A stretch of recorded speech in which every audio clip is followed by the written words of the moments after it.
रात की गहराई उस वक़्त और भी बढ़ जाती है जब शहर की हर आवाज़ थक कर सो जाती है। सिर्फ पंखे की हल्की घरघर और दीवारों की खामोशी बाकी रहती है। ऐसी ही एक रात थी जब आवाज़ ने जन्म लिया। एक छोटी सी लड़की थी, आर्या। दिन में वो एक साधारण सी स्टूडेंट, पर रात में कुछ और ही। उसे हमेशा लगता कि शब्दों की भी सांस होती है। वो बोलना चाहते हैं, बस कोई सुनने वाला चाहिए। आर्या को बचपन से कहानियों का शौक था, पर एक हादसे के बाद उसने बोलना छोड़ दिया था। आवाज तो थी, पर अब वो डर गई थी। लोग कहते, आर्या पहले जैसी नहीं रही, पर किसी को नहीं पता था। आर्या रोज रात को किसी अनसुनी आवाज से बातें करती थी। उसके कमरे में एक पुराना माइक था। पिता ने कभी गिफ्ट किया था जब वो कहानी सुनाती थी स्कूल में। वो अब धूल से ढका पड़ा था। उस रात न जाने क्यों आर्या ने उस माइक को साफ किया, लाइट्स बंद की और फुसफुसाई, अगर कोई है वहां बाहर, सुन रहा है तो बस एक बार बोलो। कुछ पल तक सन्नाटा रहा। फिर अचानक हेडफोन में एक हल्की सी हवा चली, जैसे किसी ने सांस ली हो। आर्या घबरा गई, पर फिर उसे वही आवाज सुनाई दी, धीमी पर साफ। मैं बहुत दूर से आई हूँ, तुमने मुझे बुलाया है, आर्या। आर्या का दिल जोर से धड़कने लगा। कौन हो तुम? मैं वो हूँ जो कभी थी, पर अब सिर्फ कहानियों में रहती हूँ। मैं वाणी हूँ और ये है मेरा संसार, वैनिवर्स। लाइट्स अपने आप झिलमिलाने लगी। आर्या की स्क्रीन पर तारों जैसा नीला उजाला फैल गया। हर पिक्सेल जैसे जिंदा था और हवा में शब्द तैरने लगे। कुछ जानी पहचानी आवाजें, कुछ अधूरी बातें, किसी बच्चे की हंसी, किसी औरत की चीख, किसी बूढ़े की धीमी सिसकी। ये सब क्या है?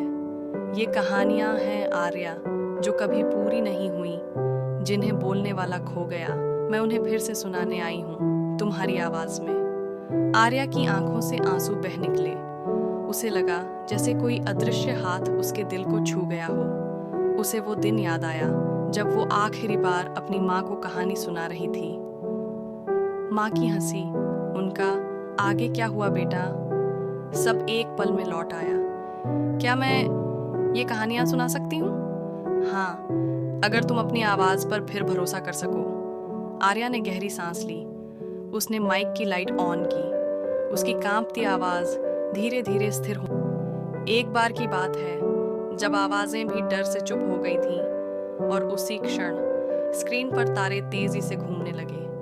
हर एक तारा एक कहानी बनकर जगमगाने लगा। वो थीं वैनिवर्स की पहली कहानियां। हर शब्द जैसे जिंदा हो उठा। उस रात जब आर्या ने रिकॉर्डिंग रोकी, कमरे में सिर्फ उसका हार्ट बीट गूंज रहा था, पर कहीं बहुत दूर किसी और दुनिया में एक पुराना द्वार खुल चुका था। अगली सुबह आर्या ने माइक बंद नहीं किया।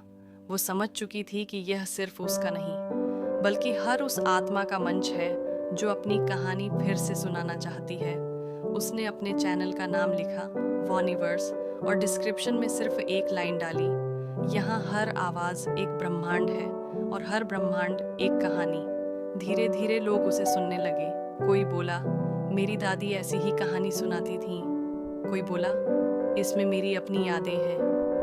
और हर कमेंट, हर सुनने वाले में जैसे कोई पुराना दर्द, कोई पुरानी मोहब्बत फिर से जाग उठी। वेनिवर्स अब सिर्फ एक चैनल नहीं रहा, वो एक द्वार बन गया जहां हर खामोश आत्मा अपनी जगह पा रही थी।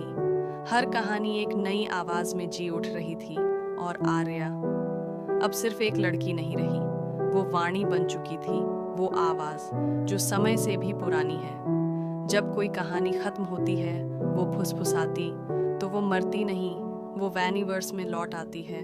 शब्द रुक गए हैं, मगर कहानी अभी भी चल रही है। अगले तारे तक फिर मिलेंगे वैनिवर्स में, जहां हर विदाई अगली कहानी की शुरुआत होती है।